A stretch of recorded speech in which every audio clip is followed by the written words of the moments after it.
Okay, so why don't we go ahead and get started? Hazel Moon is going to be doing the majority of the conversation with Andrea today. And Son, do you want to kind of give a little background on Hazel Moon and how you and Andrea came to work together? Absolutely. So many of you will know me from my personal account, my Sun account, but I set this up recently to promote my audiobook narration work. And when I was thinking about promoting books, because it's all very well to have your book self-published, it's all very well to have your book on Audible, but how does anybody know it's there?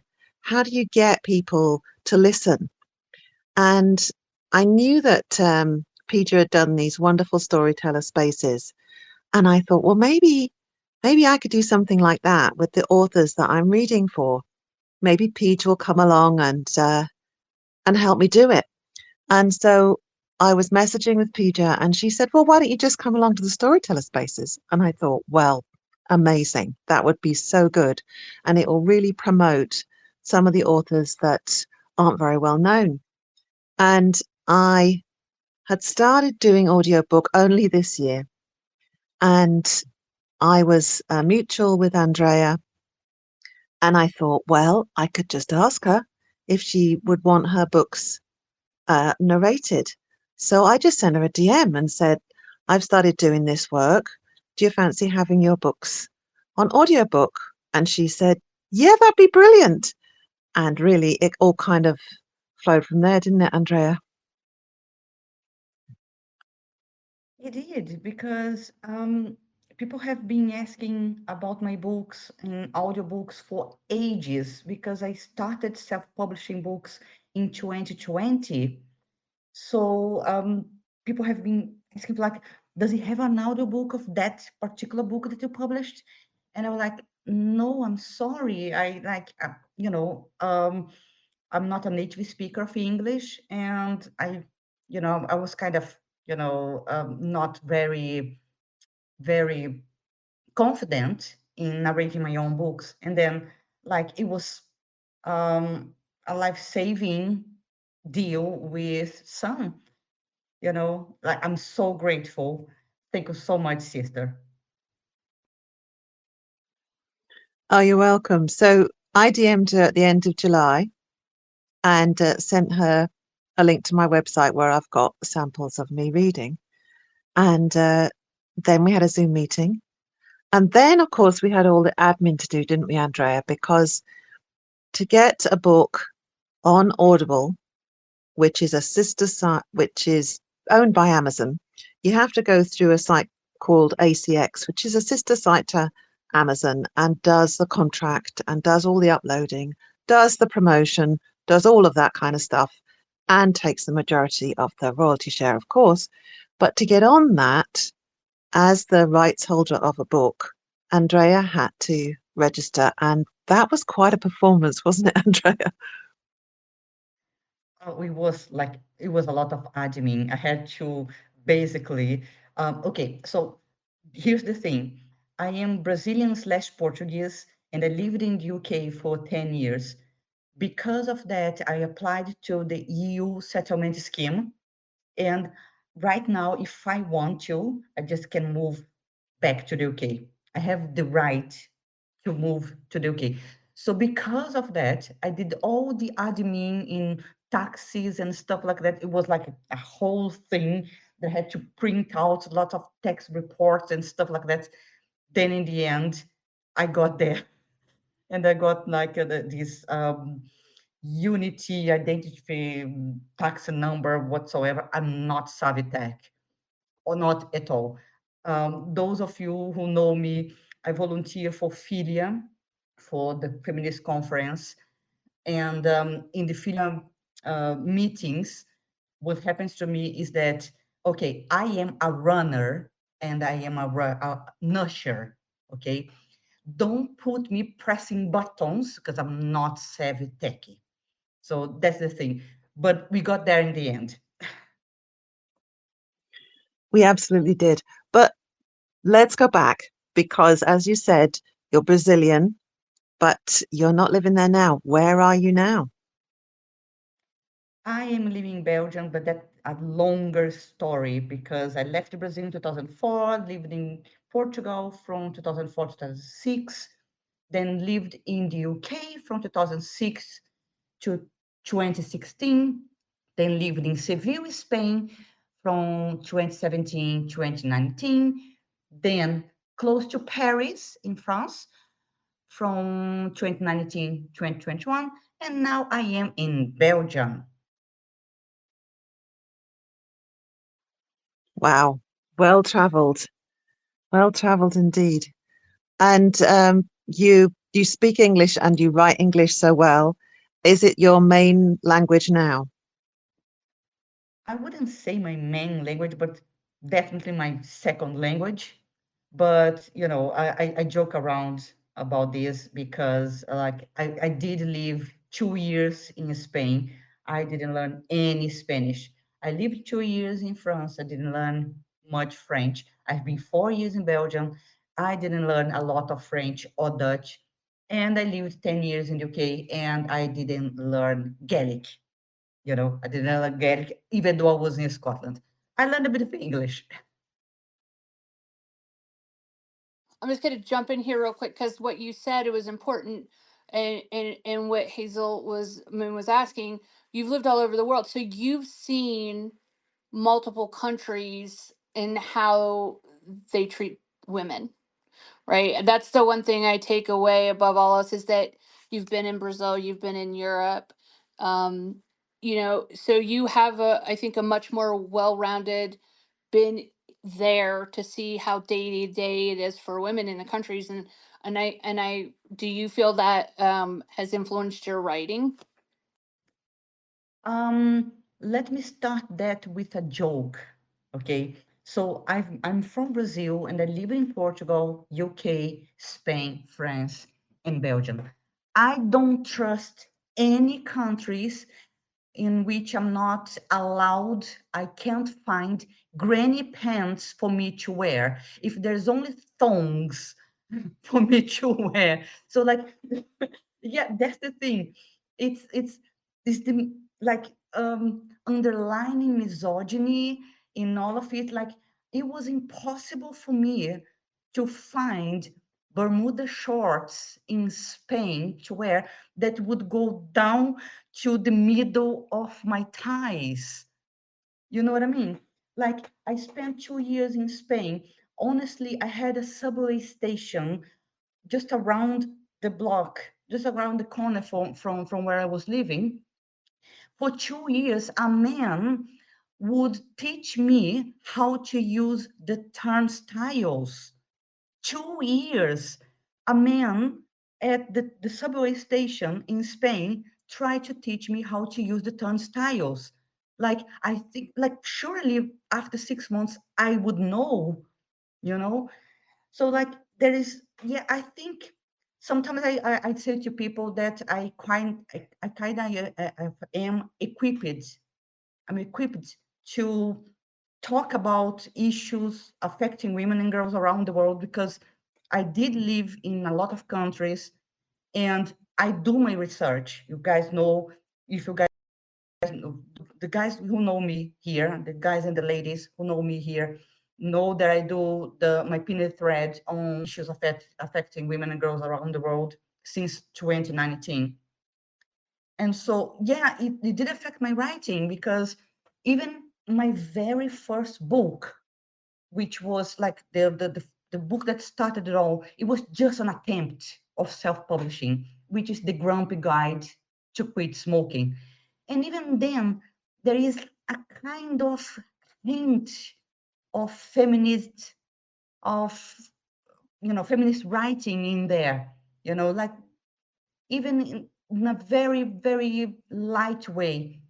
And then, because people liked the Grumpy Guide to Quit Smoking, I was joking around about quit smoking and stuff like that. And because I was doing my pin thread on women's issues, my mutuals on Twitter started challenging me. You should do a Grumpy Guide on radical feminism. And I said, well, challenge accepted. And of course, very second book and my most popular book is The Grumpy Guide to Radical Feminism, and is a book on feminism written in humor style.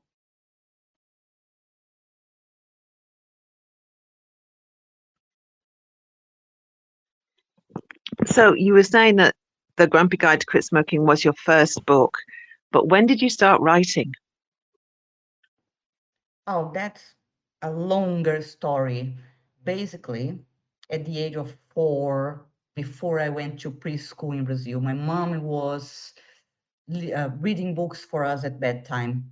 And I was fascinated by her telling a story. And I didn't know where it was coming from. I thought it was coming from her mind.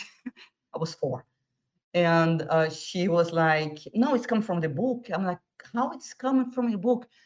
Well, she was explaining all these things about um, you can make drawings of the sounds you make and then make words and stuff like that. So, like, explaining how letters and words worked and stuff like that.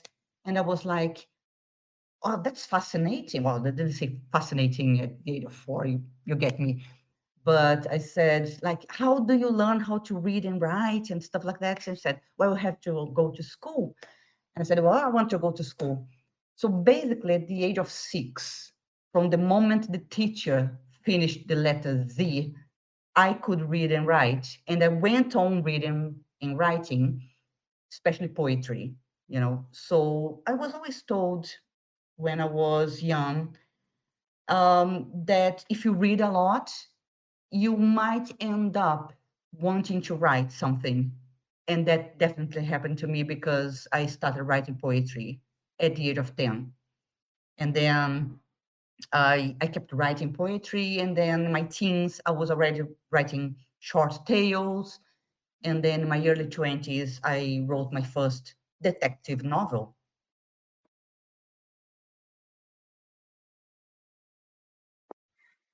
A detective novel? I didn't know about that. What about self-publishing the detective novel? Oh, so this is something in the works, you know. So I have been so far, because I started self-publishing in 2020. Um, since 2020, I have published on average one book per year. So the next book is going to be a dystopian tale that I'm preparing that I wrote back in 2020. Because of the COVID, I got an idea and then I got writing. The detective novel that I wrote in my early 20s, um, it's sadly all but lost because it was in a very old computer in my mom's house in Brazil. And when I went to Brazil to visit my family in 2017, there was nothing in the computer. My big sister put everything in a floppy disk, and the floppy disk was not reading anymore. I took the floppy disk to a friend, he took it to his cousin, and the floppy disk is lost. But I remember quite well what was the main plot of the detective novel. So what I'm doing is, at the moment, I'm working on some art. Okay, so my art is I'm proofreading the dystopian tale with a British friend of mine, and I hope to get it published January 1st, 2026. The other thing is I am making music for some bizarre reason. Well, it's not bizarre. It's just I had family loss this year, and I have been writing poetry all my life. Um, and at times people would come to me and say, I really like your poem. I turned it into a song. And for decades, I just went, okay, I really like it. Thank you very much for making me a song of my poem, but not this year.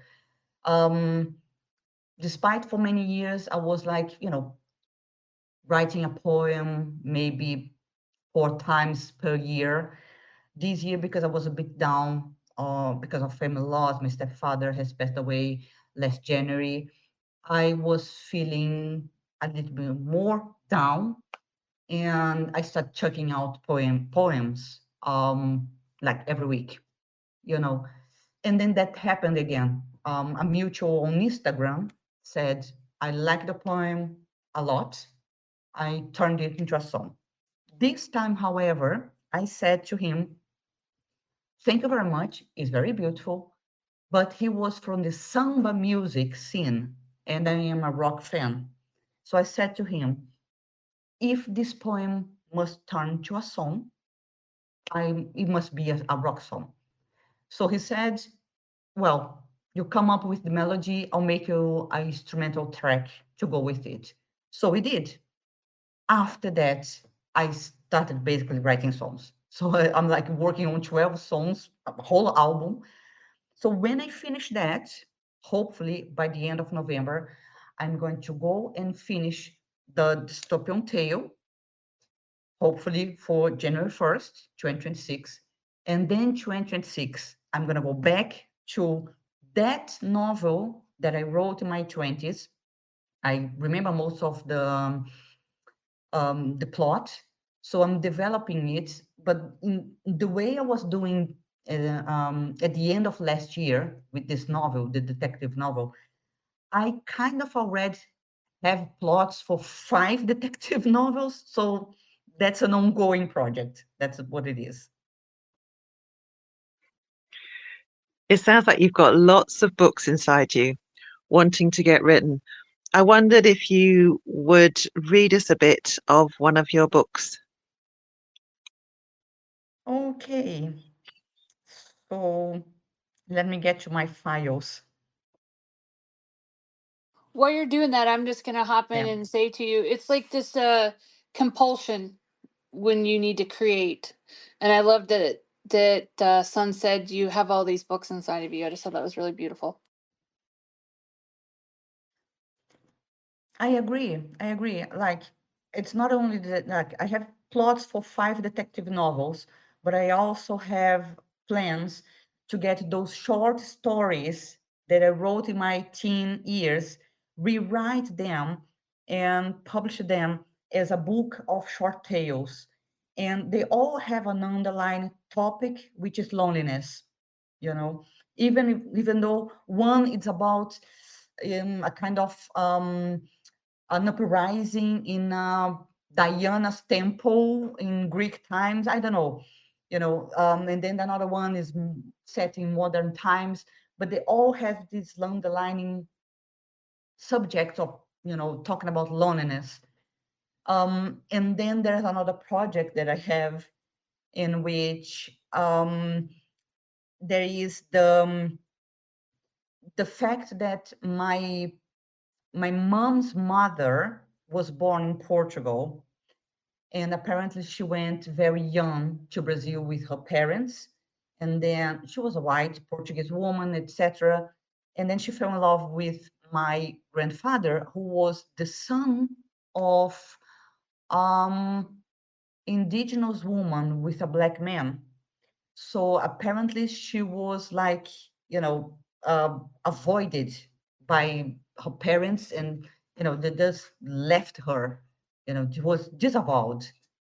And um, so I want to fictionalize her story from like what her life would be. I want to fictionalize what age she went to Brazil, and then her falling in love with this man and getting married and have 4 daughters, and then she died in real life at the age of 36 and left 4 girls, 9, 7, 3, and 6 months.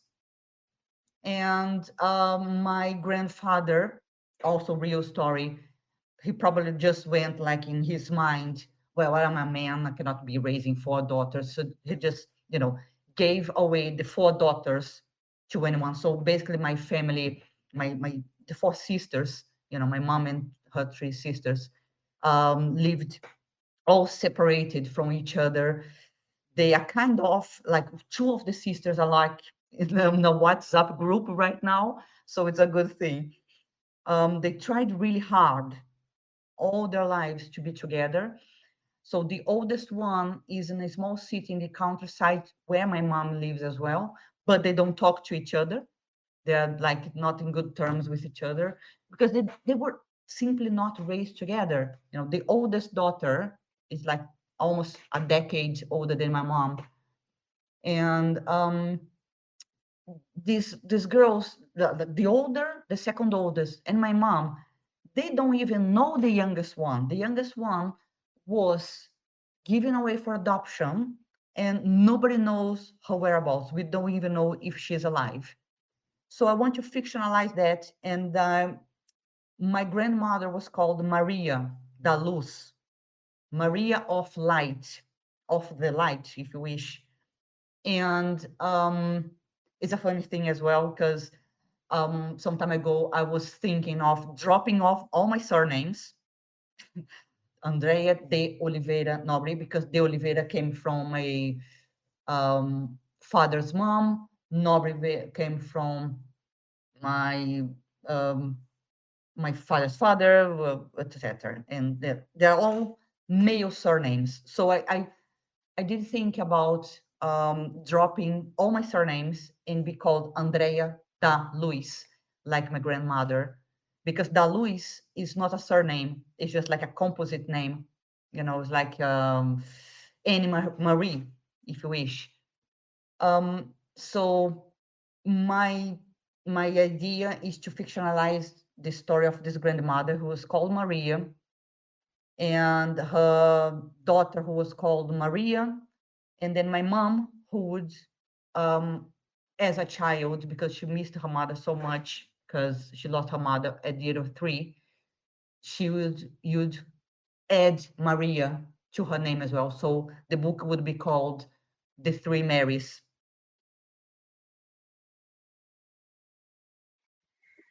That's an incredible story. I'm so glad you're going to fictionalize it. It'll have so much power.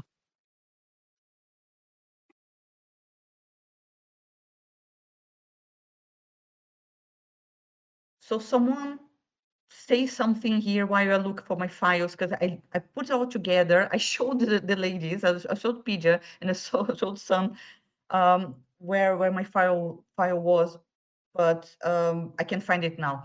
So sorry. I speak that language fluently of not knowing where stuff is that I thought I knew where it was. So yeah, no problem. While she's looking for that, what a story.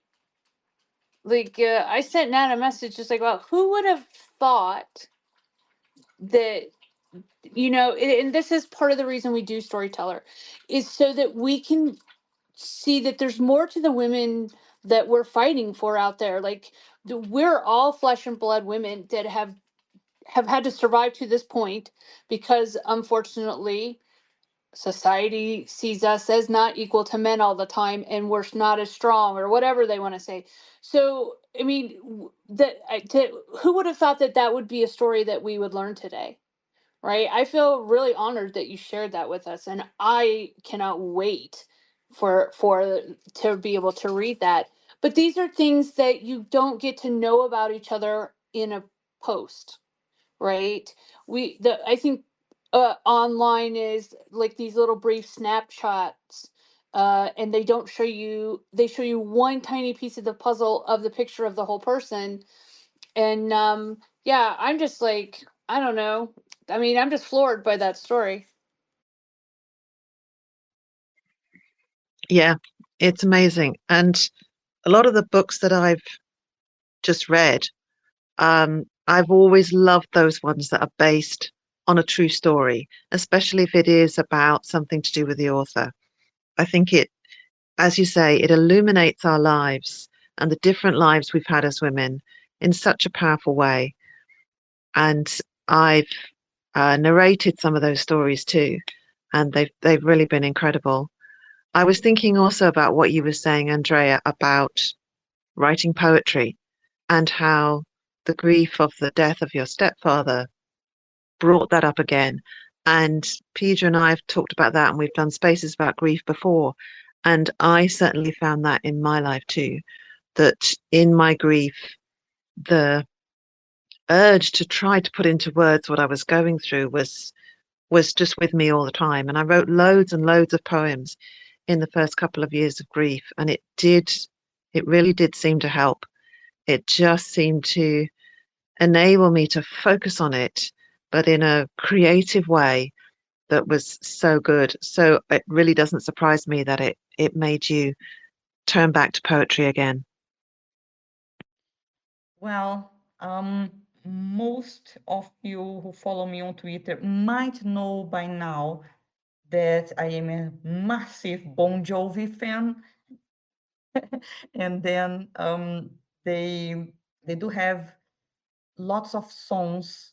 I've been like through the whole catalog recently, just because I could. And they do have like John Bon Jovi do have lots of songs in which the lyric says, "The poet needs the pain."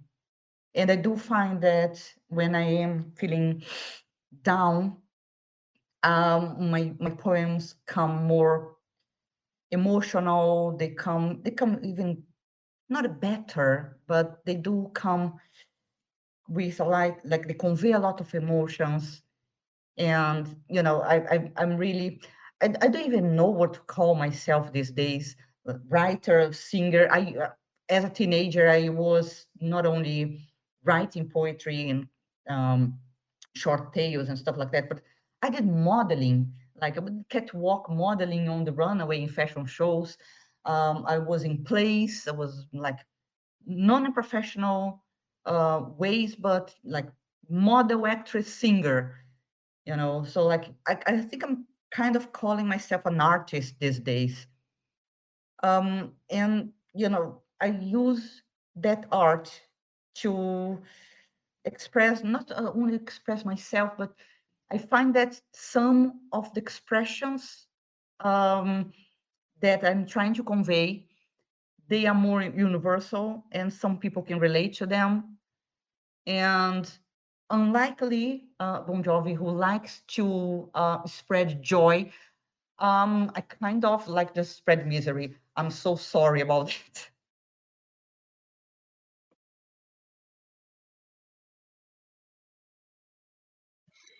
Well, I'd have to disagree because having read two of your books, narrated two of your books, they're not miserable. They're really not miserable at all. And you bring such a great sense of humor, a wry sense of humor. I think they're great. Oh, well, at least my songs, they're like miserable. I can promise you that. It sounds like it's all about loneliness, lost love, and like you are not getting anything in life and stuff like that. And like, oh, it's miserable. But yeah, the thing about the comedy writing, it's because I lived in the UK from 2006 to 2016. So basically, I did try my hand at stand-up comedy in the UK. But I do have stage fright. I do have stage fright. So I turned into comedy writing. And that's how the Grumpy Guide to Quit Smoking came about. And then the Grumpy Guide to the Grumpy Guide to Radical Feminism and the Grumpy Guide to Motherhood.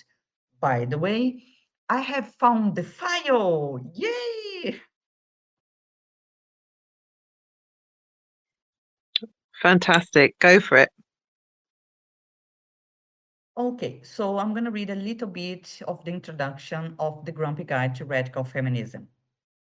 So, you think you know what radical feminism is, or maybe you are a woman who considers yourself a radical feminist, or, check notes, in horror, a man who calls himself a radical feminist, or indeed a feminist, any kind of feminist instead of a male feminist ally. Maybe you are one of those people who have heard by now absolutely terrifying things about radical feminists and are right now raging and feeling like your very own reincarnation of Elizabeth Robert, the teenager who started the Salem witch trials by accusing girls, some as young as 5 years old, and women of witchcraft. Or you may have been radicalized by Momsnet in their feminist forums. You have had your child or children, your life went upside down, and society told you that you have no say in anything anymore at all whatsoever, ever, because you had a child and stayed home with your child or kid, or you went back to work, or breastfed, or didn't, or used disposable nappies on your kids, or didn't. In any case, you are now wrong. The wrong kind of feminist, the wrong kind of woman, even the wrong kind of mother. Don't know your right from your left because society thinks your brain went all mushy in pregnancy. And now people around you say that your opinions don't matter anymore because you are, quotation marks, just a mother, even if you are a red mom, even if you don't fall under any of the categories above, this book still might be for you.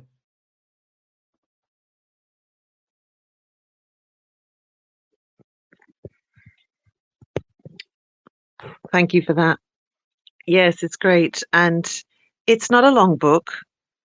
I think it's about an hour and three quarters on the audiobook narration. So it's snappy and it takes you on a wild tour of radical feminism, radical feminists, and the patriarchy. And yeah, it's good fun. It's good fun. It's not a dry text at all. I can promise you that.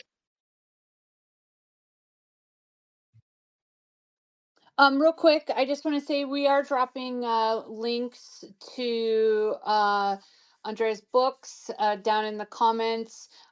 We do have some people requesting to come up and who may have questions or comments. We will be inviting women up later in the conversation. All right, sorry. Go ahead, son.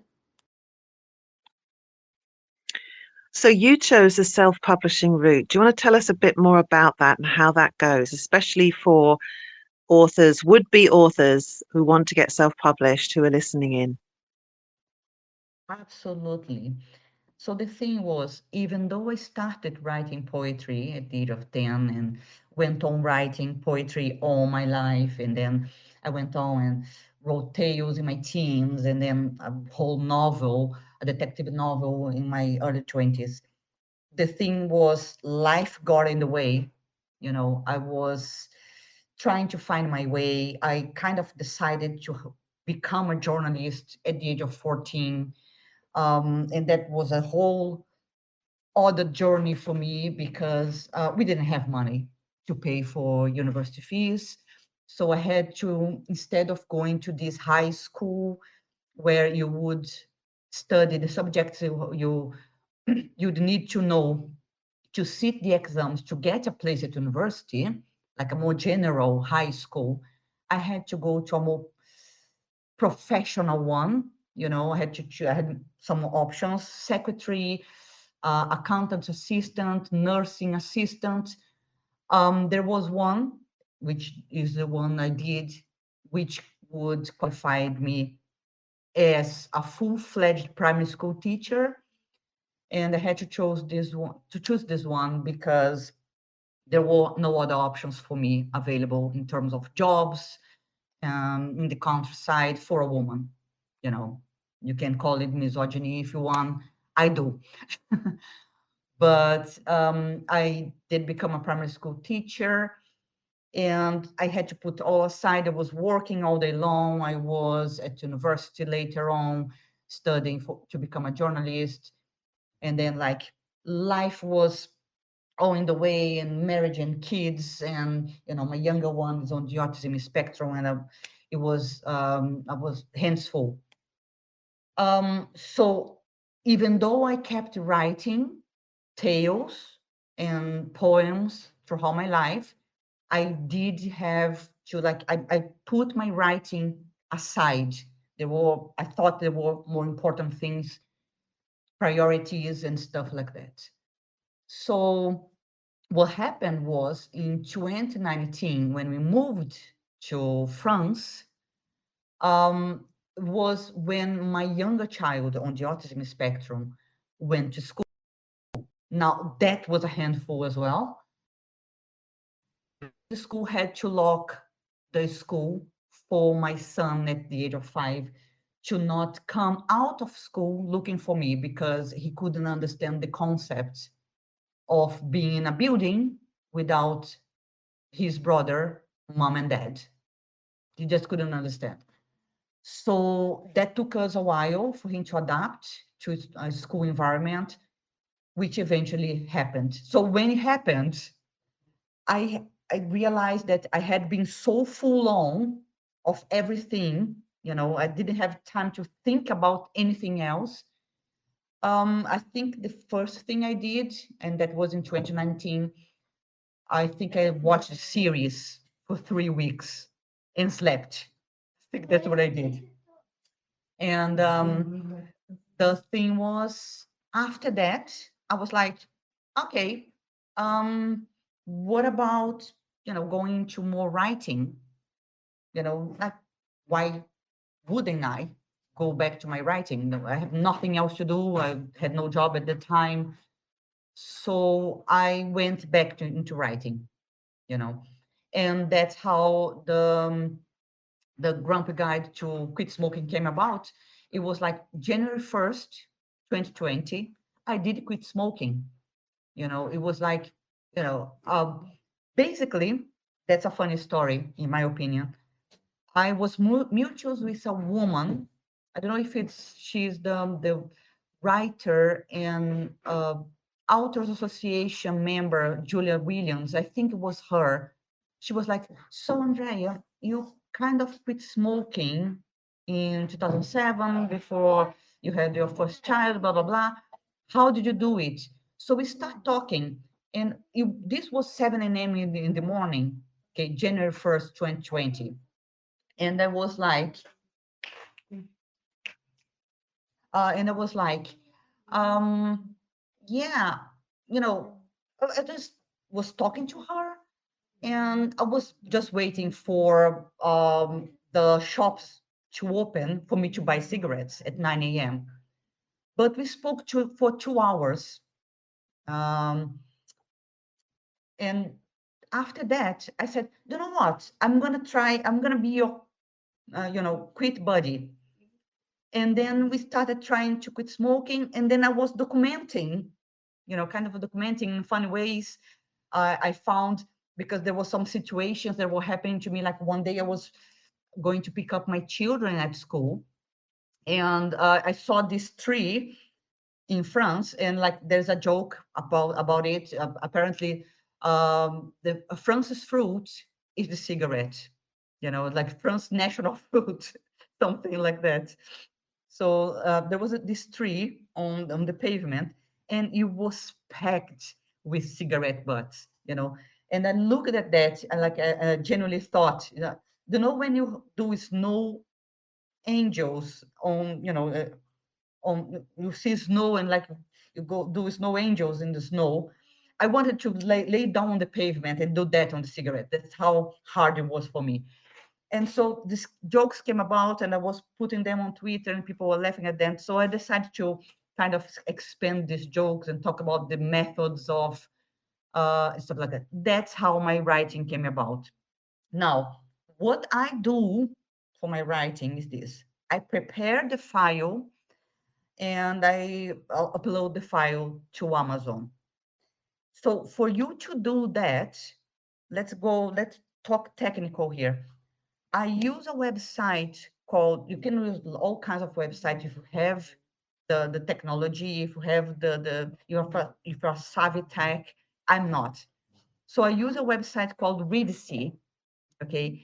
And in this website, it's basically kind of like filling a form. So you have places to put copywriting information, you have places to put dedication, uh, preface, prologue, the chapters and stuff like that. It's basically filling out a form, and that works for me. And also works for me the way that you can download the files to upload to Amazon, because like they are perfect files.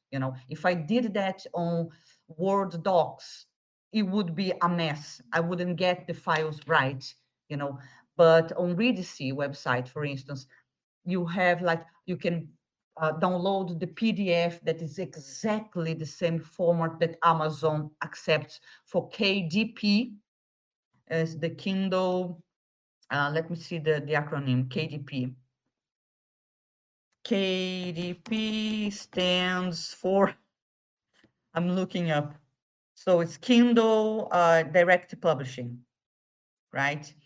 So um, for the KDP, the website Reedicy, it gives you the exactly files that you need for an ebook and for a paperback book, or if you wish, a hard copy book and stuff like that. That's one of the tips I have for people who are self-publishing. Now, let's talk about the downsides for a bit, because there are downsides.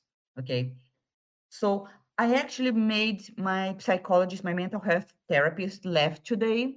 I had a session with her before our, our space tonight, because I said that I don't make money, right? And she said, I'm sorry, but you can't say that. If you get a few quids for any books that you sell, so you are making money. Maybe you're not making enough money for all the things you want to do, but you are making money.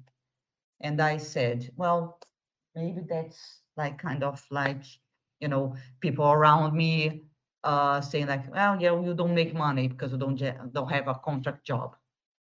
But funnily enough, if I spend 2 or 3 quids on something, that's a lot of money. So my psychologist said, well, that's very interesting method right there. And she left. So that's the thing.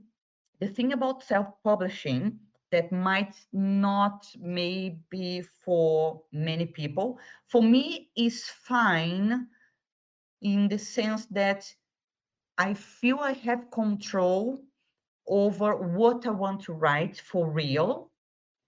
So I am not bound to editors wanting to force me to rewrite everything, and then not like, if I want to say that a man is a man, the editor doesn't want me to say that a man is a man, so I'm not allowed to say it, and I have to rewrite it. So I have control over what I write. That's a good thing for me. And I'm in charge of the whole process. The bad thing is that it doesn't go to bookshops unless bookshops go directly to places like Ingram and buy them to have in their bookshops. And I am the most terrifying person in advertising myself. What I did with the Grumpy Guide to Radical Feminism, I literally sent 1,000 direct messages to mutuals. Go and see my book, and I think I might have sold 150 books on that. So I don't know how to do advertising. So if you do, that might be better for you. But those are the processes I took hold to be in self-publishing, to self-publish myself. But, all in all, I do have 5 books under my belt. So that's that. That's great. Well, why don't we have another snippet of one of your books?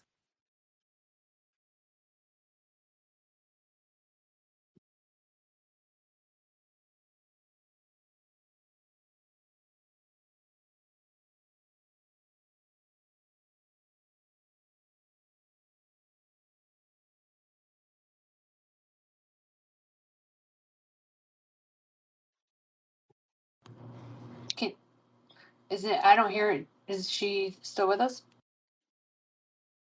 Maybe she's searching. Oh, okay. Yeah, I I don't would know. love to hear another one. I was just going to say that I think that kind of goes back to what she was saying about not knowing how to market and how to get yourself out there. I think as women, we're already coming into this swimming upstream in the sense of we'll promote and fight for everyone else, but we always forget to include ourselves in that, and we don't think we are worthy of the effort, so to speak. And which is not the case. And I think that's another reason we have these spaces. And it's pretty much the whole reason the Red Tent exists, right? To remind women that they are worthy. So let's just check in real quick. Andrea, are you still with us? Yes, I am. Would you like to read us another snippet? Yes. So this one is The Grumpy Guide to Motherhood, which is a book I kind of very proud of. It's a human style as well. I'm proud of it, but it's one of my worst selling books. But like I love motherhood. I loved being a mother, and I thought it would be fun to talk about a little bit about all these processes I went through to become a mother, because becoming a mother was is one of my greatest achievements, not only because I gave life, and because I'm trying to raise two boys to not become, you know, stark morons. I know you love me. My son is behind me. See, he's not like one of those awful people who abuse women. This is my 12-year-old son saying that to us. But like motherhood actually took me to feminism. You know, it was what took me to feminism, because I I thought I was like, it was a transformational moment for me in many ways. I can't quite explain how right now, but it was transformational for me. So I'm gonna read a little bit of the prologue of the Grumpy Guide to Motherhood. Brooding Bro, the Stork Wish. Brooding, the tingly feeling that many women may feel at some point in their lives. See, tingly feeling that many women may feel. Women who do not feel that are fine. You are an adult human female, and you might be working, or you might have a job or a solid career, or not, or you are in a long term relationship with a man, or even another woman, or maybe you're single, or you have met someone, or you are getting into your 30s or 40s, and you haven't given birth to a child. One day, this feeling came, the brooding. You've checked with yourself if you wanted to have children, or if you were ready for motherhood. You have checked your fertility. You've checked with your partner about children. You've checked with your employers. You've checked all the mothers' opinions out. You checked with your mom, your sister, even with an aunt, or with other female friends, mothers or not. Or you didn't. Maybe you and a male partner forgot contraception, or you and him mixed up your menstrual cycle, and now there's a baby coming, and you are not averse to the idea of having a baby after all. At least you're not averse now. And it was a false alarm, but now you're brooding. You're thinking about it. You checked if that's the right choice right now or one day. Brooding can be socialization too. After all, women are socialized for motherhood. Girls get dolls to play. Boys used to get them too, a long time ago. These dolls of the past would be wooden dolls mimicking humans and animals. It would be only later in humans' history that childhood, as we know it now, would be created. So I have a quote here. Both boys and girls are seen making figures of animals, people, and everyday items from mud, as well as playing with dolls or animal figurines made and given to them by their families. It doesn't matter where that brooding feeling comes from, to be fair. It's safe to say that you are now thinking about getting pregnant and have a child, or an unplanned pregnancy has occurred. Because make no mistake, the only really effective contraception in existence is not having sex. No other method is 100% effective in preventing a pregnancy. Pills or vaginal implants can be affected by medication, drinking, and health conditions and fail. If pills are not taken correctly, they can fail. If vaginal implants are not implanted correctly, they can fail. Condoms can tear. Male partners may use all kinds of lame excuses to not wear a condom, saying things like, there's no sensation. Disclaimer, if you don't want to have children, pinch him, then ask, did you feel it? So this chapter is like an introduction to the whole thing. So like, yes, I'm kind of proud of it though. I try to make fun of all the things about motherhood. There's a whole chapter on contraception in which I talk about uh, real things that I had to do when I was trying to get pregnant. Like apparently you have to lay down on your back for half an hour after the did, with your legs up, and I did do that. So like I make fun of all those things. So this first chapter is like just an introduction. And I chose in this book to talk about motherhood from women who actually got pregnant, because I thought it was important.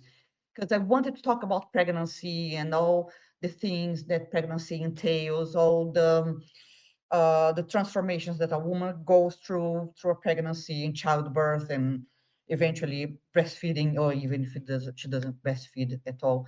But I wanted to talk about motherhood from not only my point of view, which is a woman who gave birth to children, but I'm not the only one. I'm not the only woman. Like we are all here because a woman gave birth to us. So I wanted to talk about that. So that's what the book is about. But I try to make fun. I like to make it, enjoyable to talk about motherhood.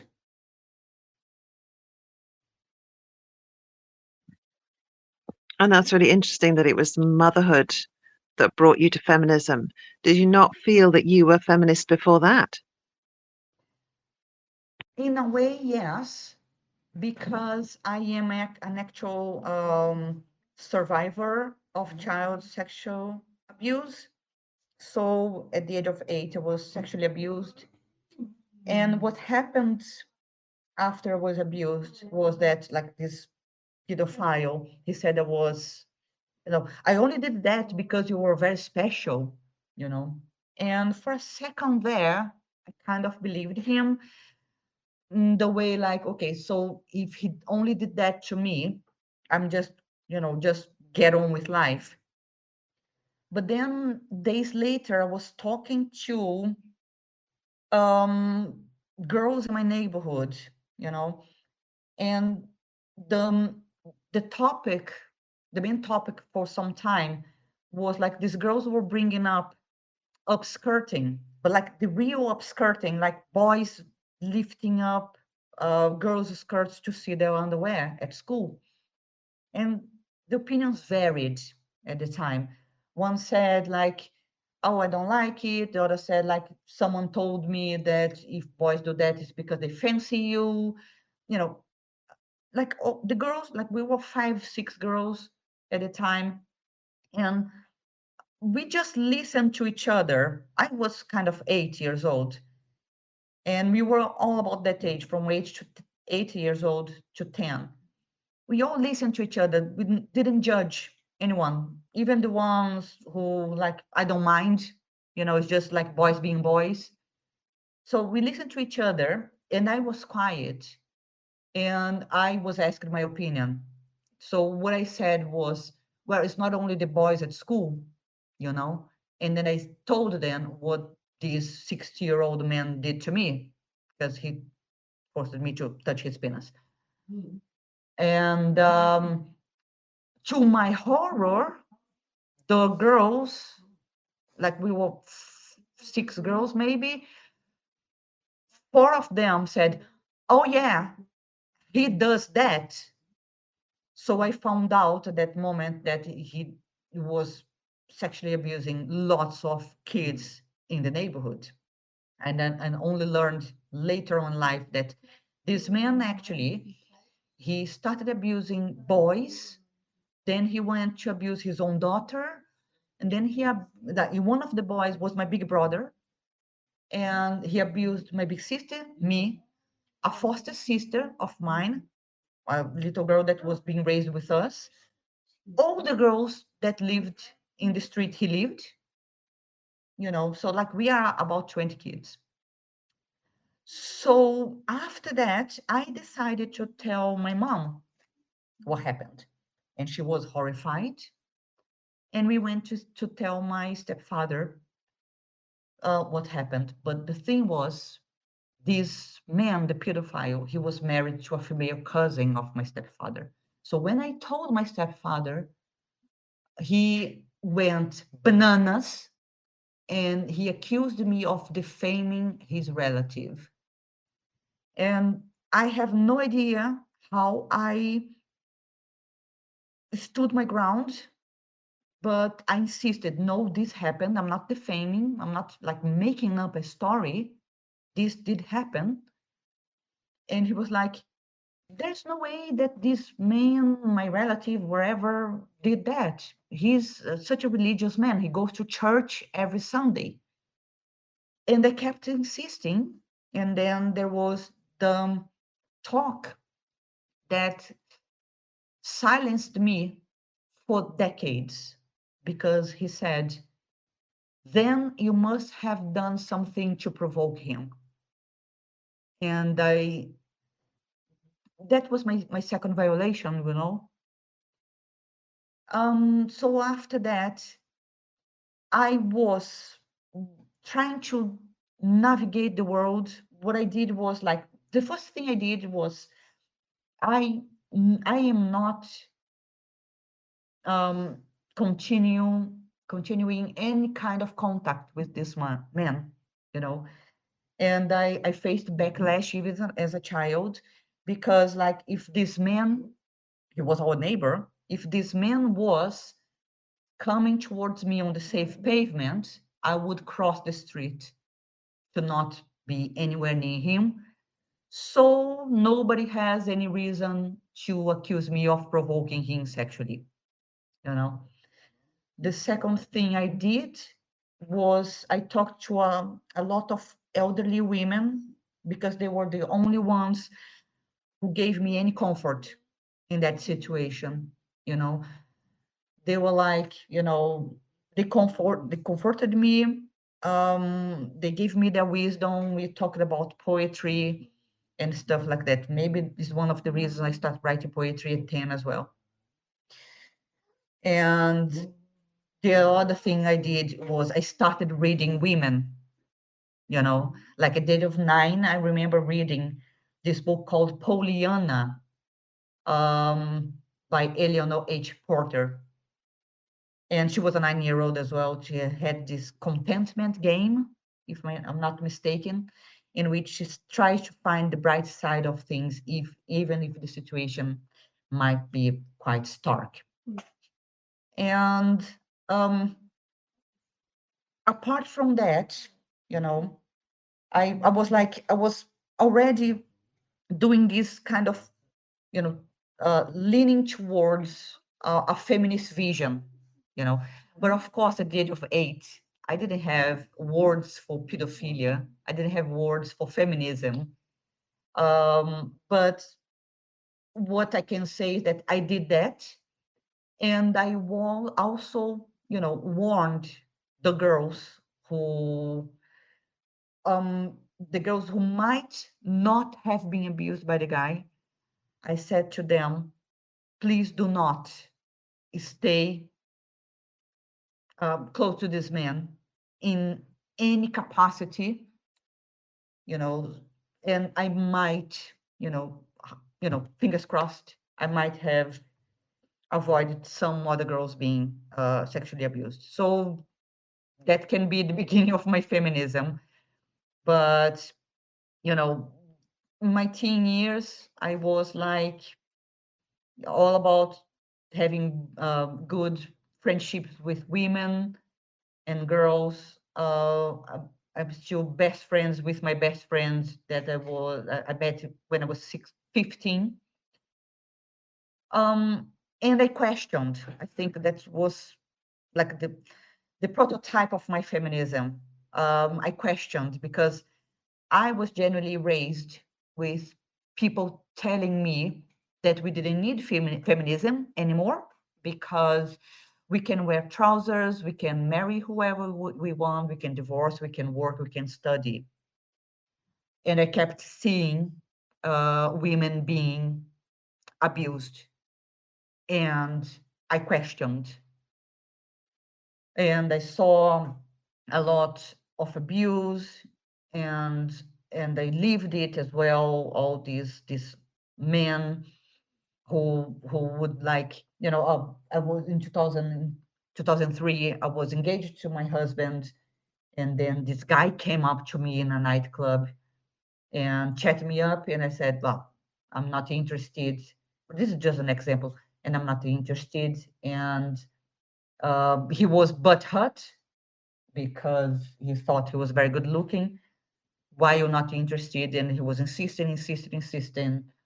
And I was like, um, honestly, I do have a fiance. I'm engaged. And he said to me that I wasn't engaged because if I was engaged with a man, I would be home with him, not in a nightclub. I was in a nightclub with my big sister, for the mother of love. Or the man who, I was editing a cooking magazine. Well, I was writing news stories for this cooking magazine in Portugal. And this man found fit to put his hand on the middle of my thighs. I took his hand off quite angrily and said, you have no right to touch my thigh. And like, it's just a hand on a thigh. I looked at him with such horror. I had been with this magazine for 3 months. I just grabbed my bag and never, looked back. I just left and never went back, not even for payment. That would be the beginning of my feminism, but I was still very, very, very naive in my 30s. I was still trying to, like, there were so many narratives around me telling me that we don't need feminism. Feminism is a man hating movement. Um, and if you are a feminist, like that's a bad thing. And I was trying to like, okay, I'm gonna be grateful for the things that we have. We can now wear trousers. We don't need feminism anymore, etc. I just kept seeing shit happening, and you know, especially on the on sexual harassment. And this was the very first theme I started writing in news stories back in 2009. In 2009 was like my first child was 1 year, and being there for my child, I chose to be not a stay at home mother, but I chose to be I stay with child mother because I was never home with my child. I was out and about with my child. There was like parent groups, parent churches, and taken to mother and baby swimming lessons, mother and baby sign language lessons, and drama lessons, and music lessons, and storytelling in the library. I chose to be with my child, and that gave me such an insight on how you can try to see how the world gets boys to be misogynists, you know? Because I was there and like my child loved me, and I was there for my child, and I love my child. And then one day, my first child was about 5 years old, and he started primary school. And I saw on social media, maybe on Facebook, this video about this experiment where people gave boys and girls dolls, and there was a black doll and there was a white doll. And there was this was an experiment on racism, and I checked my child, and like my child was expressing racist thoughts. And then there was this advertisement, I believe, by menstrual pads brand Always.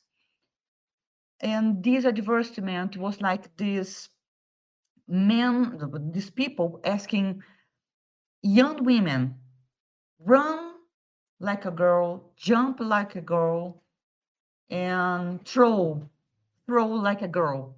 And these young women, they were like doing this like in a very campish way, and etc. And then they asked like a kind of 10, 11-year-old girl, jump like a girl, throw like a girl, run like a girl. And she was doing it in the normal way, not like girlish, you know. And then the young women saw that, you know. So I did that experiment to my child, my son, my first child. I said, like, how would you go running like a girl, jumping like a girl, throwing like a girl? And he did the girlish thing. And that gave me an insight. And that was like, you know, it's not only the responsibility of not, sending morons, misogynistic men to the world, but also the responsibility of looking after not a human being. I think it would have been the same if I had had at least one girl. I have two sons. So that's my, you know, um, being a mother and being responsible for the lives of my children. Not only it was the transformation of that, of having that responsibility, but the whole pregnancy process, especially in the UK. And I tell you what about the UK. The UK has a special system, at least until 2013. So the special system is that I would never have that in Brazil. Okay, and I have my two kids in Scotland.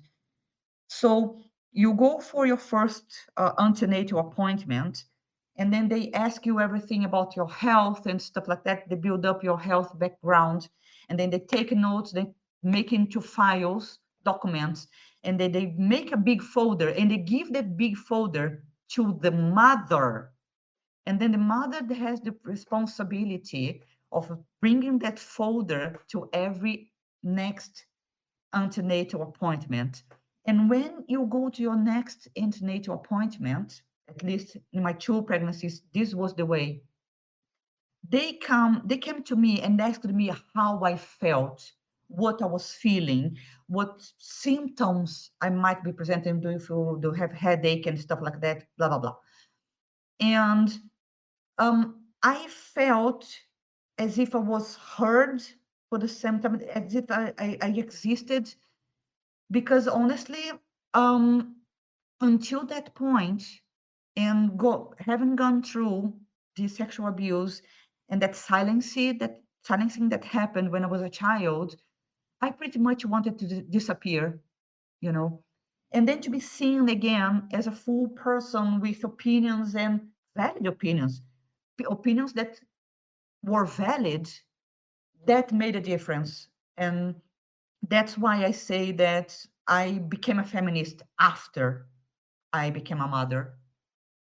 I just wanted to say something when you were talking about Pollyanna, and that just stopped me. Usually, when I'm doing these spaces, I walk up and down the hallway. My dogs love it, it's lots of fun.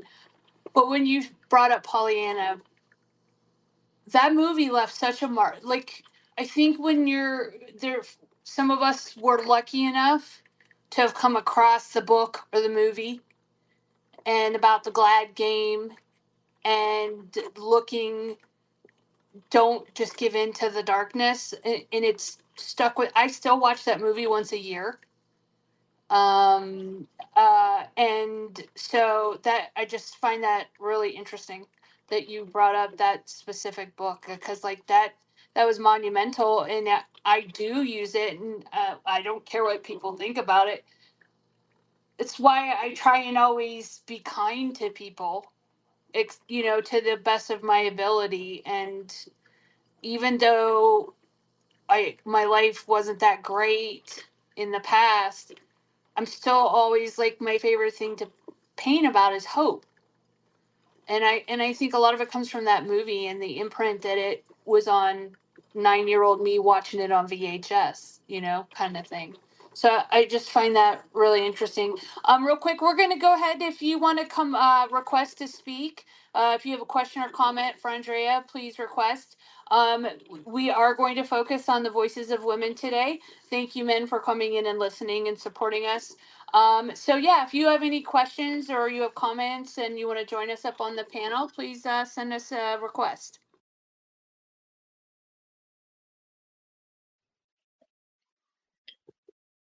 Maybe while women think about what they want to say, did you have another piece of your novel to read us, Andreia? Maybe a sneak peek?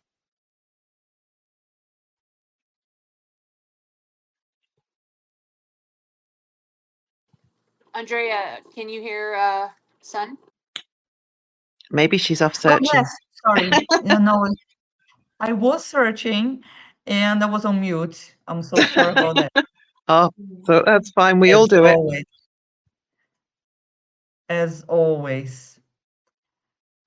So this, I chose this snippet for the book I intend to be publishing, self-publishing again, because nobody wanted it. I didn't get a book deal for that. Even though I wrote this book in 2020, I've been searching for a book deal since then. So since I'm gonna self-publish this is my dystopian tale. It's called No Truth, and it's a struggle.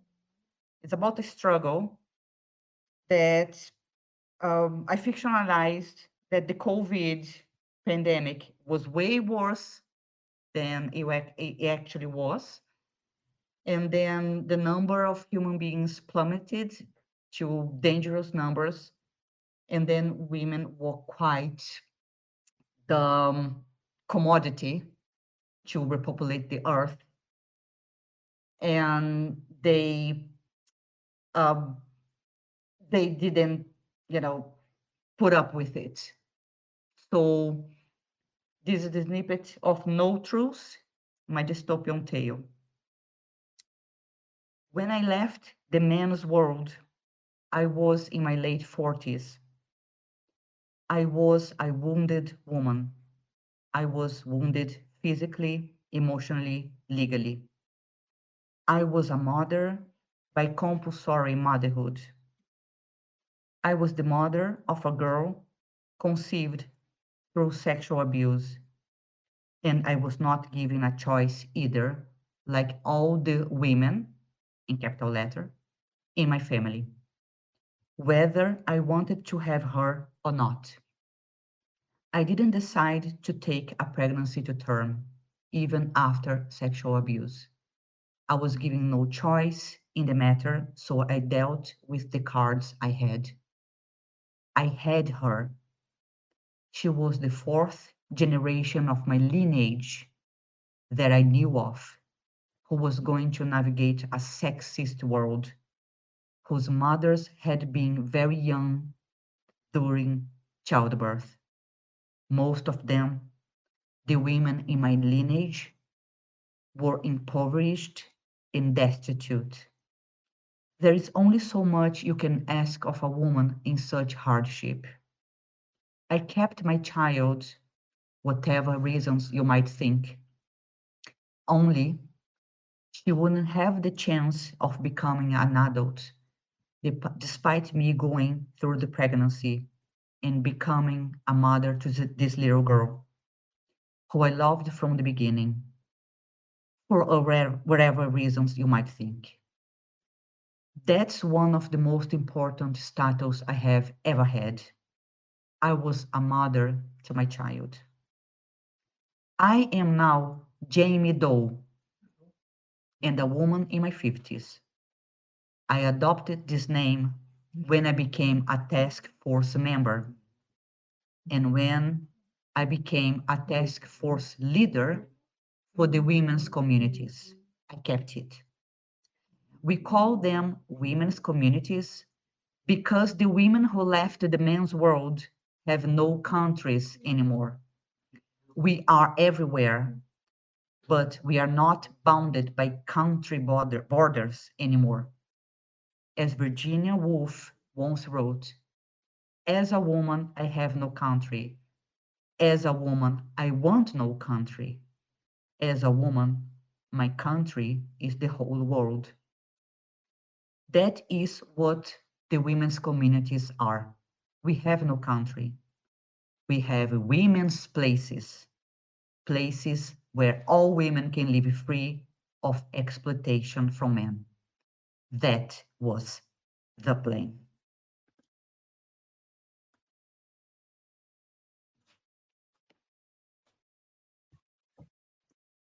Wow, that was amazing. That was absolutely amazing. Thank you for sharing that with us. I felt every word. Thank you, honestly. You're welcome. I think of myself as a good writer, even though English is not my mother tongue. I've been proofreading this book with a British friend who happened to be like a champion of grammar or something like that. And it's been fun. And she did say that my I don't have that many mistakes. Even Sun said that to me that I don't have that many mistakes in my writing. But I told Sun and this other British friend of mine, my nemesis is prepositions. So I'm not very good at them. I keep like mixing them up, the on and in and out and off, and you know. But like writing is a lot of fun for me. Writing is like a lifeline for me. Well, I think what I notice is that to get to your true art, you have to be fearless with yourself, no one else, right? You have to let the walls down in your own heart and mind to access the right words or the right colors or shapes or whatever. And what I hear in your writing is that even though it might be frightening to let down those walls, you're willing to do that gauntlet each time because the outcome is more than worth it. I feel like, you hear about all these other artists, like the guys who do drawings and who do painting or sculpting and music and stuff like that. I'm expressing myself and stuff like that. And for me, it's of course it is like I feel like I'm a very sensitive kind of person, maybe too sensitive sometimes. Sometimes I wish I was less sensitive, to be honest. I feel things too much and I feel things too deeply. And has been a pattern with me since a very young age. And to I try to access those feelings, and in doing so, I know that I'm not doing that for myself only, because let's be honest, there's 8 billion people in the world. If I'm feeling that, they're bound to be other people feeling like that too. And then we can relate and we can share stories, and then we can, make a connection, and you can feel seen, I can feel heard, and we can all connect it. We can do it collectively. We don't have to do it alone. Well said. Hi, Felicia. Thanks for joining us.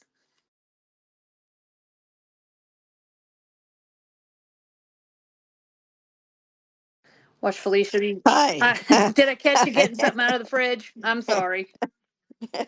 No, I forgot how to turn my mic on. Wanted to say hi, Andrea. Um, Andrea was one of two people that I reached out to via DMs when I was wondering how I could publish my own book. And Andrea suggested that I use Readsy as it's a software, so they have a free software publishing thingy. I, I don't even know the language, of IT, which is, and You I'm just frightened made of it, Nat faint. You know, you just made Nat faint when you called the singing. Well, Andrea suggested that I try Readsy, and I did try it, and um, the other alternative, what somebody else suggested to me, was that I buy software, book publishing software, and put it on my own computer. But everything was also scary, and looking back now, I would say that self-publishing is easy. If I sweep away all the fear, um, it is easy. You can use a software publishing program like the free one at Readsy, and you can easily upload it to Amazon. And the irony is that, Amazon has contributed to the destruction of the printing and book publishing industry, but it also has made it really easy for anybody to self-publish. But I think there's sort of a black hole. I think millions of people are self-publishing, and if you don't know how to promote your book, it's just going to drop into a black hole. And I think that's an area where we, especially women who are writing things that the general population, i.e., men, don't want to read about. We have to start finding more and more ways to promote ourselves and to create, I don't know, a pipeline to the rest of the world to get our stuff out. Because, I took a copy of my self-published book to a local independent bookseller and just asked, would you stock this? As in like one copy would be fine, would you put it on your shelves? And the guy said, well, no, he gets 20 people a week in to ask the same question. 20 people a week, which means, in my city, which is not a huge city, there are all these people who've self-published and are now looking for ways to find their audience, their readers. So in my opinion, we should go two ways. Either collectively, women who have the expertise in that could get together and get into the main system in which you have this group of women who are going to get your books and get them to bookshops and get them to the supermarkets and stuff like that. Do the advertising and do the book signings and stuff like that. Or the hardest way, which is let's go and keep creating alternatives to that. You know, I think Red Tent Storytellers is an alternative to that. You know, Yes. yes, exactly. You I'm know, gonna because hop in on y'all here, and Nat actually can answer this a little bit about how about the books, and this is, I think, a good time to talk about the 50 reviews, Nat. I was waiting for it. So we live in a world of algorithms, and really, once you understand that and how to use those to your advantage, things shift. And since we're talking about self-publishing and Amazon, beyond the fact that we have a guide for book publishing that's inside of the Red Tent for book publishers, but beyond that, if you are buying books from authors and you're not leaving a review, thank you for the purchase. But if the goal is to bring exposure to that author, to bring them to the world, leave a review. 5-star Amazon system is built to trigger at around 50 reviews. So it needs to be part of you as an author, part of your standard operating procedure, if you would like, that when you are promoting your book, you're also inviting people to leave an honest review of that book. So much so, you'll follow up with purchases. It should be part of the post-purchase process. If everybody started leveraging this little thing, and I mean, share that bit of info with just one other person, it gets around.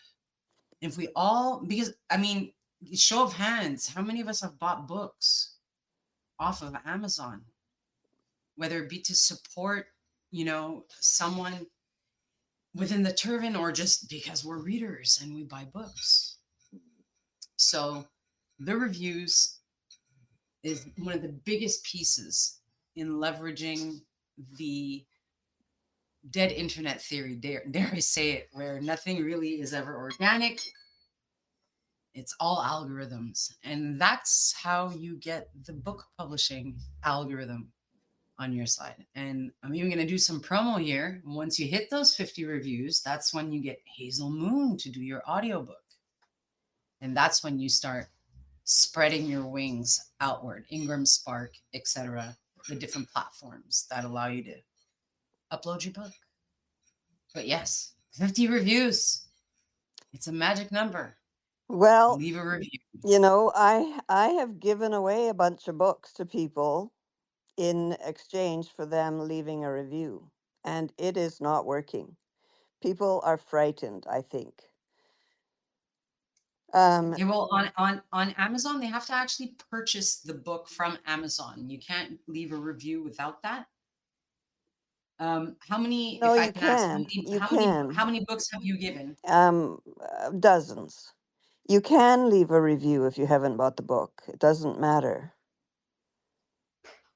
But people seem to be, they may tell me how, moved or impacted or affected they were by the book, but I look up to see if they've written a review on Amazon, and they haven't. And I think people are, I'm perfectly comfortable writing as I am speaking, but I think a heck of a lot of people are not comfortable putting words down in the Okay, writing process. and so you offered them the book for review. Did you follow up after they received the book?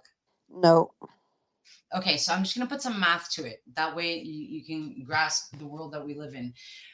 If you walked into a bookstore to buy a book, the likelihood of you being pressured to buy a book slim to none. But let's say you had a salesman in the bookstore, okay?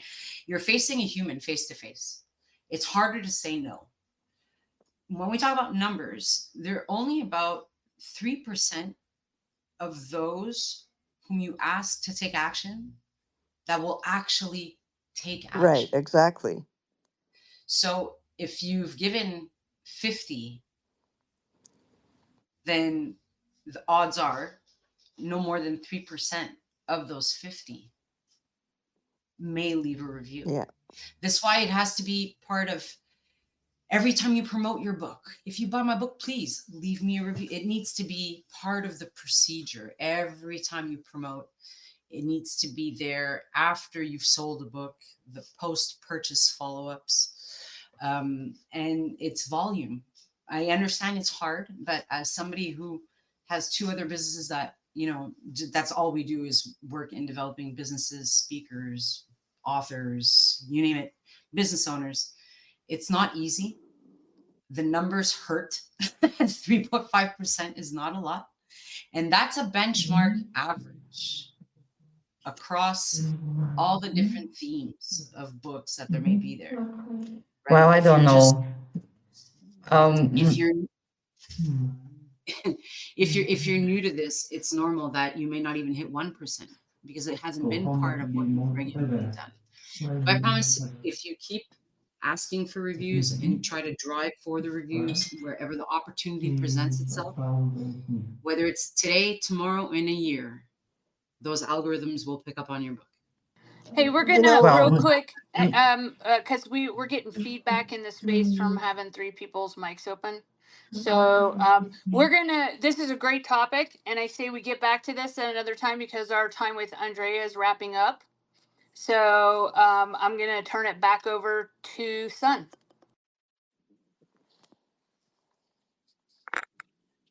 we've talked about a few of your different books. Let's get back to the other books we haven't talked about.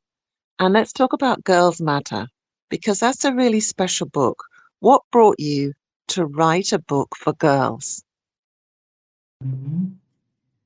well, let me just quickly run up for the 5 books I have published already. So the first one you guys know now is The Grumpy Guide to Quit Smoking, which was the idea because I was, trying to quit smoking with another friend. And then people challenged me to do The Grumpy Guide to Radical Feminism, and I did it. And it is my most popular book to this day. I do have 186 reviews of The Grumpy Guide to Radical Feminism. It's still not a bestseller, but anyway. And then, I thought I would wrap up the series of The Grumpy Guides with The Grumpy Guide to Motherhood. So I do this charting of female oppression around the world, issues affecting women and girls around the world right now. And people kept asking me, put this in a PDF in a place where we can find all this information that you are gathering and stuff like that. So one day I decided, it was back in 2024, I decided to grab a bunch, I chose like 1,000 news stories about issues affecting women and girls. And I wrote kind of a report on them. So this report is very simple, it doesn't have a lot of writing for me. It has an introduction, why I'm doing this, I was doing this report, and then you have a headline and a relevant paragraph for a news story about a particular issue. So the book is, it became a kind of book because it's a report of 400 pages, and it's called um, Sex-Based Oppression uh, in the 21st century. And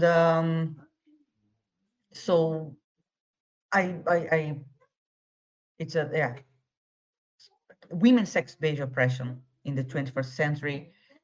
And I put like issues affecting girls because they might be different, the issues affecting adult women and issues affecting elder women, I separate in them, like, because when we become adults, we're not less prone to be affected by sexual harassment and stuff like that, but we are more vulnerable when we're girls, so there are the first menstruation and stuff like that. And then, no girl should be facing pregnancy. So I leave a lot of pregnancy issues to talk about in adulthood kind of um, part of the book. So it's women's sex-based oppression in the 21st century. But this is a book that I made a point of also leaving it. People who can and want to support my work can buy it on Amazon, but I do have on my Weebly website a PDF free version to whoever needs to prove to people that women uh, have a lot of issues going on, and then we need to talk about it. and that, you know, that women the root of female oppression is our sex, not a perceived gender identity as women. So that was the fourth book. And Girls Matter, finally. Girls Matter was a book I wrote in 2023, and the story went like this. A woman who is not on Twitter anymore, she gave up on social media, but in 2023, she was on, we were mutuals, and she tagged me in a post, and she said, have you ever thought of writing a book about feminism for girls? And we were talking, and she said, my little girl is 6. And the thing about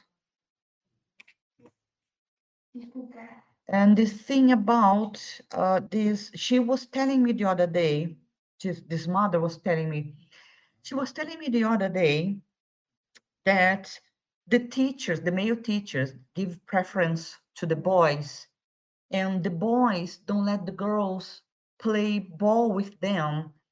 And like the little girl, the 6 years old, she was noticing all that. And she was like, why is this? Why is that? Why is it? Why is that? And I said to her, you know what? I'm going to give a good thinking about it and I get back to you. You know, never thought about it. I think it's possible. I think it can be done, and I'm going to give it a good go. So I made a draft to her, and she said she loved it. And I sent my book, Girls Matter and What Matters to Girls, to some other mothers of 10 and 12-year-old girls. And the best thing that happened later on, these twin girls, they were 12 at the time, at least last year, and they were like, look, I do like it. I think the language is accessible and stuff like that. Can you please expand on consent in the chapter about consent and sexual relationships and stuff like that?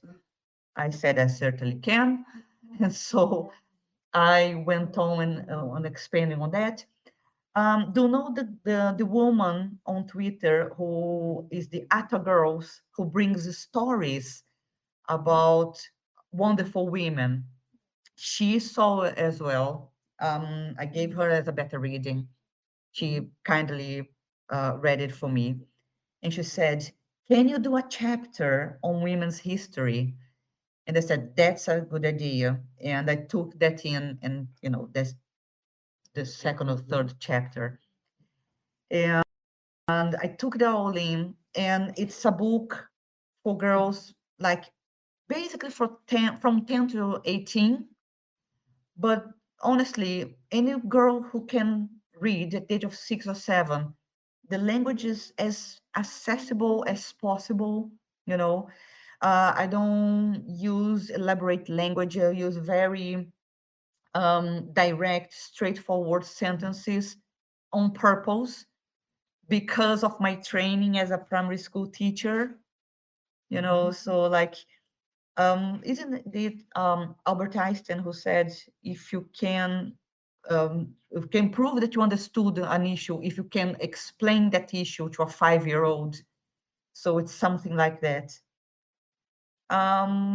So that's what the book is about. So we talk about women's history, but we talk about girls' rights as much as possible.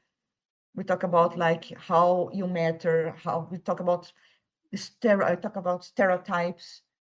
Do not fall for the stereotypes. We don't need to be only that, you know.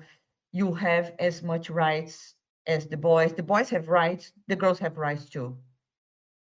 But you matter. If they matter, you do too. You matter and they matter. We all matter. But we need to get you girls empowered We need to get, because we need to add numbers, we need to qualify more feminists in the world, don't we?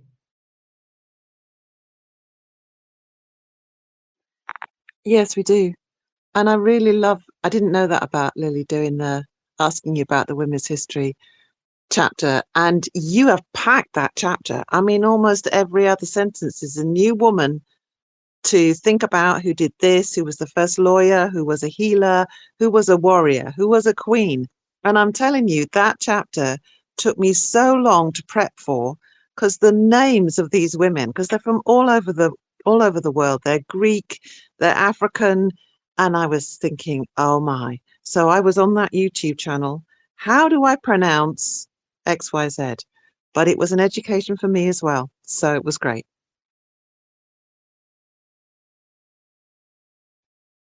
I mean, it was such a joy to write this book because, um, well, I had to think a lot as well about me as a girl, you know. Thank God I didn't put anything about me um, surviving child sexual abuse. But of course, I took that experience, and said, if a boy makes you uncomfortable, you have to speak up, you have to say no. And I'm sorry, some women came to me and said, you are asking too much of girls. And I said, I don't think we are, okay, because I'd rather tell girls that you have and can and should say no to boys and men making you feel uncomfortable than telling a girl that boys will be boys. I'm not going to tell girls that boys will be boys and that if a boy hates you, it's because he fancies you. And I'm not going to tell little girls that, oh, I like your hair and your dress. I'm going to tell little girls, I like that thing that you did. That thing that you did, like, that's very skilled. Show me a bit of it. Talk to me about this, you know, because I was told these things. I was told, cross your legs, be ladylike. You cannot climb trees. It's not ladylike. You cannot play sports. I'm not going to tell little girls to do that. I want little girls to have like a blank slate of not being told what they can't do because they are girls. Like I want little girls to grow into teenagers and young women who are like, oh, I didn't know women shouldn't couldn't do that, you know and like laugh like Kira Knightley, yeah, no, I didn't know that, I'm sorry, and move on, and like, and then we can turn this around.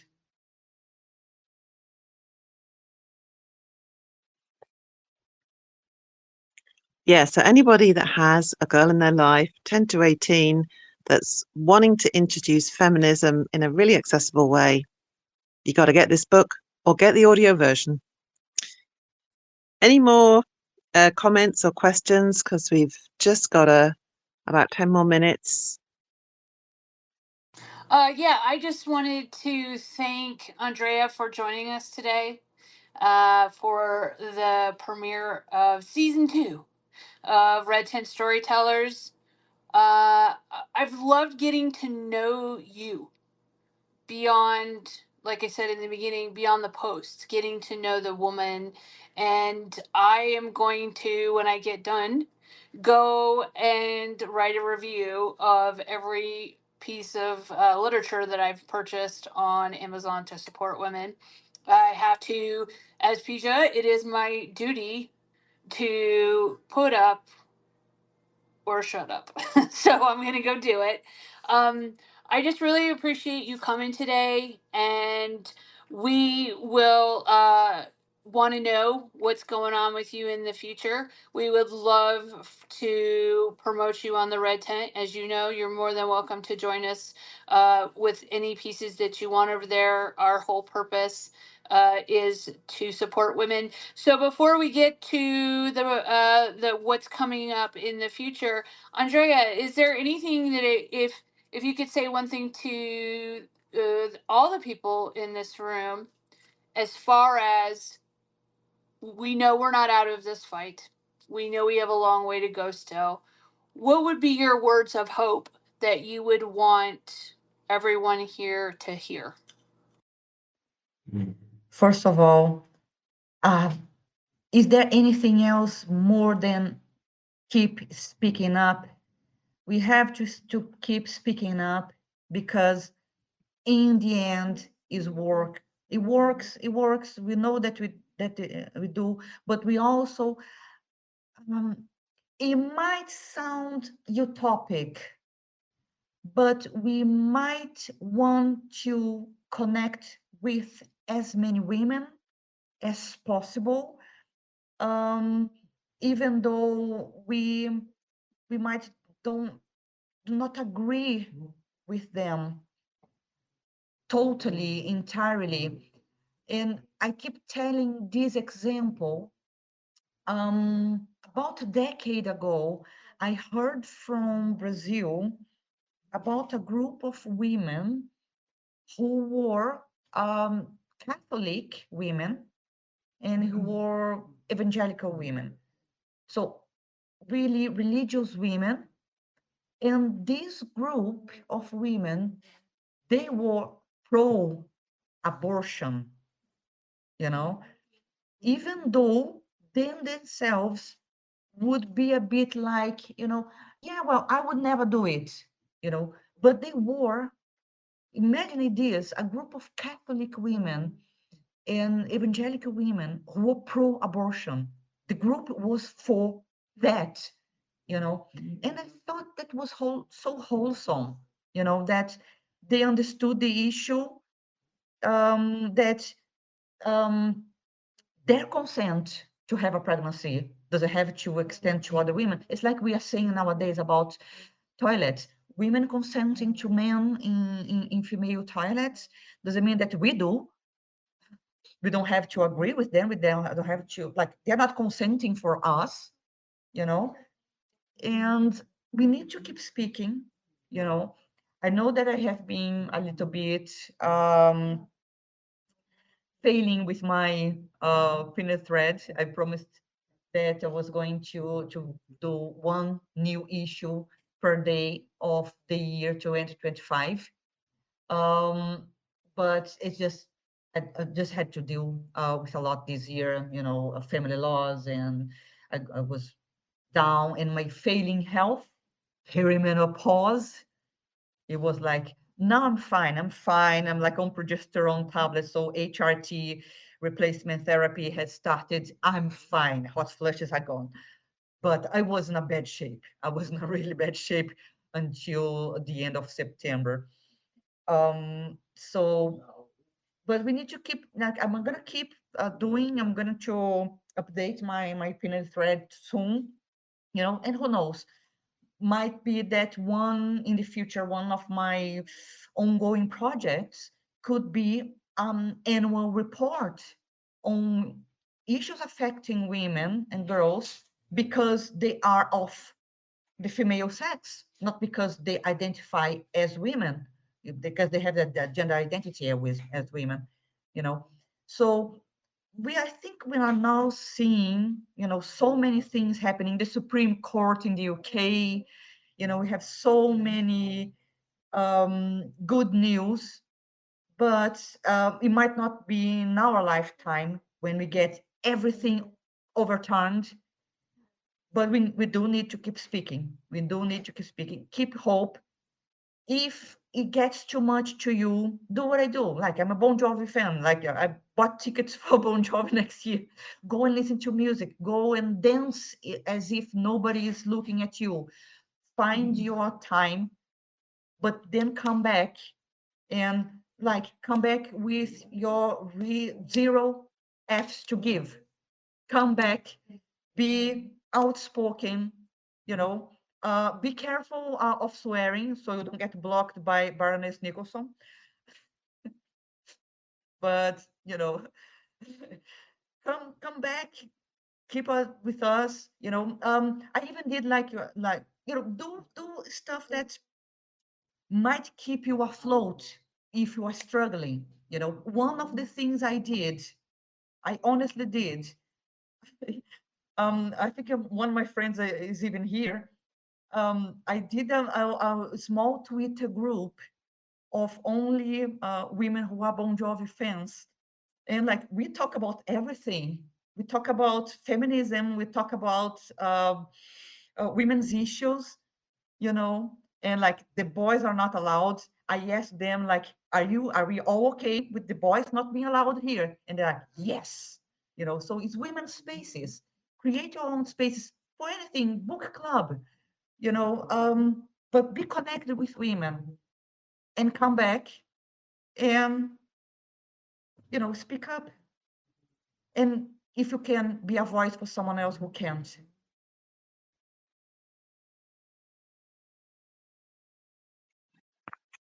Good tips. I like them. Do things that are going to keep you afloat. So next time on Storyteller, we've got another author, rather different author. Her name is Serena Baker, and I narrated her book a few months ago. It's a very powerful story based on her own life. She's a British author, and it's called Ray, A Child's Story. If you want to look it up, you can see it on Amazon, or you can look on my website. It's in the comments, in the credits. You'll find Ray, and you'll get a sample. It's about what happens. How does a child survive when the world looks away? And Ray was only a little girl when her world began to fall apart. The people who were meant to love and protect her turned away, leaving her to face abuse, silence, and fear on her own. The book is written from Ray's point of view and is incredibly atmospheric, really beautifully written. I really recommend it. It's a hard read or a hard listen. It is quite heartbreaking, but also it shows the resilience of all of us who've been through this kind of thing and have come out the other side. And I'm really looking forward to talking to Serena with all of you. Thank you. Thanks, son. We will get that notification announcement up for Serena's space here this next week. And thank you again, Andrea. I'm going to turn it over to Nat. Nat's going to give a little info on the Red Tent site and what we have going on, what we have in the works. And yeah, so go ahead, Nat. You're putting me right on the spot, just right on the spot. Get it, Nat. All right. Well, thank you, first of all, everyone, for joining us for episode 1 of season 2 of Red Tent Storytellers. Super happy. That was amazing. Thank you, Andrea, for taking part. Thank you, Hazel Moon Audio, for that lovely voice and hosting. And of course, Pija, making sure everything stays in control at all times. So the Red Tent Storytellers, once it leaves the space and is recorded, gets broadcast. I don't know if anybody knew, but this, let's say, upgrade and change that we went through meant also, of course, changing technology.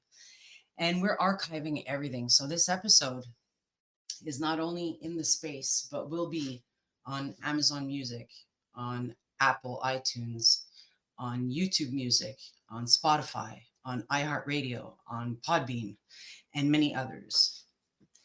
And that's part of what we do, is the technology. And the reason we're still standing today and the lights are on, we have a website, and Hazel Moon Audio has a website, and Felicia got a book cover. Who else can I point at in here? I think I just saw Maureen and Carol talk about Women's Underground Theater raising funds for last year's COSBAR conference, right? Reality-Based Women Unite is all made possible because of the women that join the red tent. And Carol actually has been there. Thank you. I'm going to special shout out to Carol because she has been a supporter since the very beginning and has helped finance the projects that we've taken on. Evidence-Based Social Work Alliance, having a new home, shunned social workers that once had a place to display their services no longer have that place. We built it for them. And it didn't cost a fortune because it's financed in part by our members. And not only that, being a member, even if you don't have the tech knowledge, we're there. You're helping us do things for other organizations.